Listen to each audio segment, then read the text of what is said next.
गणेश उत्सवाच्या सणानिमित्त ठाण्यामधून पाहायला गेलं तर रेल्वे असतील या एस टी बसेस असेल अनेक गाड्या ज्या ते सोडण्यात आलेल्या आहेत। मात्र पाहायला गेलं तर आपण सध्या ठाण्यातील दिवा या स्थानकमध्ये आहोत आणि दिवा स्थानकामध्ये मेमो जी गाडी आहेत गणेश उत्सवानिमित्त या ठिकाणी दिवा ते चिपळूण हे 8 डब्याची जी गाडी आहे ती आता सोडण्यात येणार आहे। मात्र या गाडीमध्ये पाहायला गेलं तर मोठ्या प्रमाणात गर्दी आतमध्ये डब्यामध्ये दिसून येते आहेत। काही जण जे आहेत ते सीटवरती न बसता या खालीच बसलेले आहेत पॅसेंजर रेल्वे प्रवासी आहेत। अशा प्रकारचा ते प्रवास आता गणेशोत्सवानिमित्त चिपळूणपर्यंत करणार आहेत। अनेक ज्येष्ठ नागरिक आहेत, अनेक वयस्कर देखील आहेत, लहान मुलं देखील आहेत। अशा पावसामध्ये आता ते या गाडीमध्ये पूर्णतः खाली जमिनीवरती बसून या रेल्वेच्या डब्यामध्ये बसून प्रवास करतात। हा आजचाच प्रवास नाही आहे, दरवर्षीप्रमाणे यंदा देखील त्यांना अशाच प्रकारे प्रवास करावा लागतो आहे। पाहू शकता अनेक बॅगा जे ते गाडीमध्ये भरून या ठिकाणी प्रवास करताना आपल्याला पाहायला मिळतात। गावी जाणारे हे सर्व जे ते कोकणवासी आहे गणेश भक्त हे गावी निघाले आहेत आणि ह्या डब्याची संख्या कुठेतरी वाढवावी अशी देखील त्यांची मागणी आहे। मात्र जी 8 डब्याची गाडी आहे ती अजूनपर्यंत तशाच प्रकारे मेमो गाडी ही त्याचप्रमाणे चालते आणि पाहायला गेलं तर यांची संख्या जर वाढवली तर कुठेतरी खाली बसण्याची वेळ जी येते यांच्यावरती येणार नाही। पाहिलं तर पूर्णतः या डब्यामध्ये सर्वच रेल्वे प्रवासी तिकीट काढून आपल्या आपल्या गावी जात असतात गणेशोत्सव गौरी गणपती सणानिमित्त। मात्र अशा प्रकारची गर्दी पाहता प्रत्येकाला असाच प्रवास जो आहे तो करावा लागतो तात्काळच लहान मुलांना घेऊन या ठिकाणी। मावशी कुठे चाललात, कुठली गाडी आणि कशा प्रकारे प्रवास करतात? खेडला हा दरवर्षी बसून जातो आम्ही। वाढवावी मग गाड्या काय वाटतं तुम्हाला? नाही, डब्याची संख्या वाढवावी लागेल, मग करावाच लागतो, नाविलाज आहे, नाविलाज आहे, काय करणार। शासनाकडे मागणी डब्यांची संख्या वाढवावी आणि गाड्यांची संख्या वाढवावी। त्या डब्याची किती संख्या आहे आणि प्रत्येक घरातले कुटुंब या ठिकाणी दरवर्षीप्रमाणे यंदा सकाळी निघत असतात?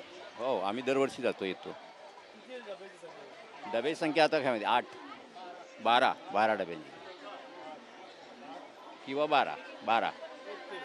नक्कीच हो, बघा मोबाईल घेऊन हे बसलेले आहेत, बसा बसा बसा, काय प्रॉब्लेम नाही। मात्र काय वाटतं अशा प्रकारचा प्रवास तुम्हाला करावा लागतो गणेशोत्सवानिमित्त? डब्याची संख्या कशा प्रकारे वाढवावी, काय शासनाकडे मागणी असणार आहे? आता या एवढ्या भीडमध्ये जर कधी जर कोणाला म्हणजे त्रास होतोय काय होतोय हे अजूनपर्यंत कोणाला माहिती नाही आहे, पण त्याच्यासाठी ही एक्स्ट्राची गाडी सोडलेली तर एक सरकारने आमच्यासाठी सुविधा केलेली आहे, चांगली गोष्ट आहे। या ठिकाणी लटकत प्रवास करतात, जसे की मुंबईची लोकलची डबे लटकत प्रवास करतात तशा प्रकारे लटकत जीव घेणा प्रवास करतात।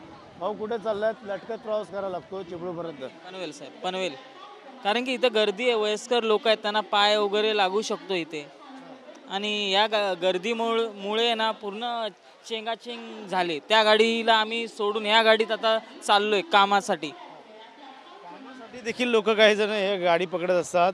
खास करून गणेश उत्सवानिमित्त अनेक जण जे ते वेगवेगळ्या वस्तू घेऊन जात असतात। मात्र या ठिकाणी पाहायला गेलं तर ताई पूर्ण परिवार घेऊन चाललाय, असाच प्रवास कुठपर्यंत असणार आहे तुमचा? कुठपर्यंत, कुठे जाणार आहेत? रोहाला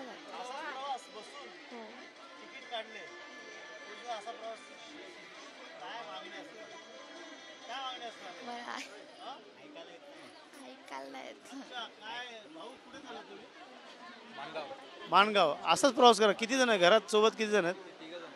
3 जण आहे। गणरायाकडे काय साकडा असणार बाबा, अशा प्रकारच्या गाडीत लटकट प्रवास करावा लागतो? फक्त डब्याची संख्या वाढवावी इतकंच, दुसरं काय नाही। डब्याची दरवर्षी डब्यांची संख्या आणि रेल्वे जास्त वाढवायला पाहिजे, वाढवावी असं म्हणतात। अजून काही लोक आहेत, मात्र आपल्याला जागा नाही चालायला, अशा प्रकारची गर्दी या डब्यामध्ये झालेली। कुठं चालला रे भाऊ, कुठं चालला? रोहायला एकटा का अजून कोण सोबत आहे? अच्छा, असाच उभा प्रवास करणार? किती तास लागणार? नक्कीच या ठिकाणी काही जण आहेत त्यांच्या चेहऱ्यावरती हसू येतं, त्यांना सीट मिळालेली आहेत, काहींच्या चेहऱ्यावरती नर्वसपणा दिसतोय, ते खाली बसून आहेत। मावशी असाच प्रवास करणार पूर्ण सामान घेऊन? बाकीचे प्रवासी कसे चढणार? किती प्रवासींना पण चढायला जागा मिळणार हो, मग आता काय करणार, जागा नाही तर काय करणार. डब्यांची संख्या वाढलीच पाहिजे, डब्यांची संख्या वाढली पाहिजे. चिपळूणकरांना असा त्रास सहन करावा लागतो आपण आम्ही माणगावला उतरणार. माणगावला अशी बसूनच बाकीचे जण कसे चढतील आता? मग आता काय करणार सांगा. पैसे देऊन देखील अशा प्रकारचा प्रवास या प्रवाशांना करावा लागतोय.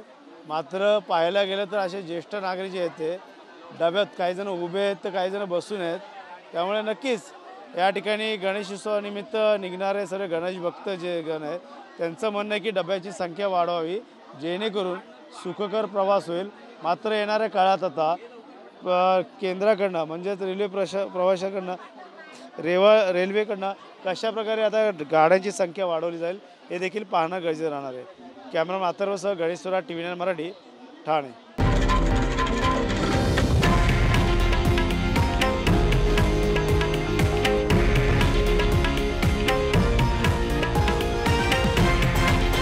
हे आहे देशातील नंबर 1 न्यूज नेटवर्क आणि आपण पाहत आहात TV9 मराठी, एकमेव.